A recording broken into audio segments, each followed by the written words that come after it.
Kita ada seekor kucing ni, nama dia Tompok tau. Dia datang ke Mozi Cat nak mandi.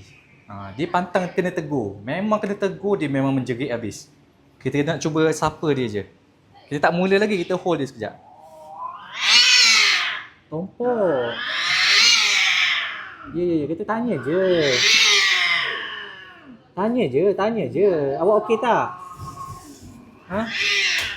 Kenapa?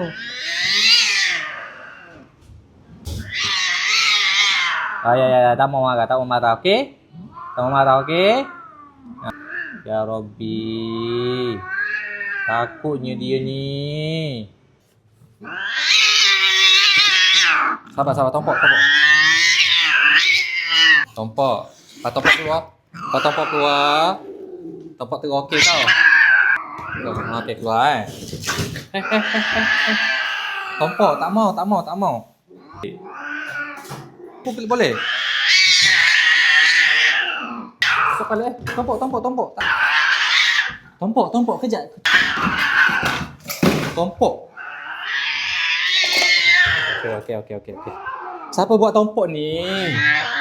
Siapa buat ni? Ya, tak apa. Okey. Istighfar, sabar. Ya, kenapa? Kenapa? Sabar Kenapa?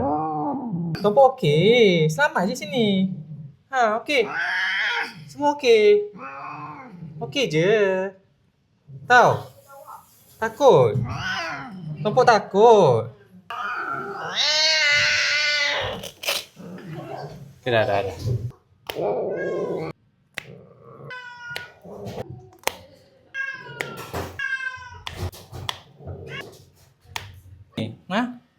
Kita nak mandi dah ni. Tak mau marah-marah macam ni nak mandi Okay, jom. Kita mandi. Miau. Sabar. Bismillahirrahmanirrahim. Miau. Tak tu. Miau. Apa? Gila. Tak mau marah-marah. Tak biasa. Tak biasa.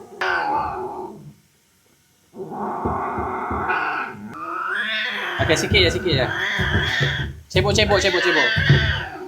Kenapa? Kenapa ni? Tak suka, tak biasa. Awak tak biasa? Tak biasa. Kita mandi kutu. Awak kan ada kutu? Okey? Sabar Sabar banyak-banyak. Okey? Jangan marah-marah. Ya. Tompok. Tompok. Okey, kan elok duduk macam ni, tak nak pukul-pukul. Tadi pukul-pukul tu tak bagus. Faham tak Tompok? Faham. Okey, dah. Tak nak tanya dah. Nak balik dah.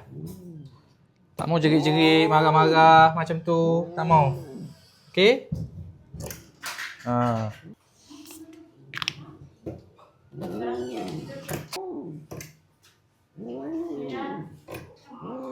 Dah, tak mau marah. Nak balik tak? Nak balik tak? Dah. Dah, jom.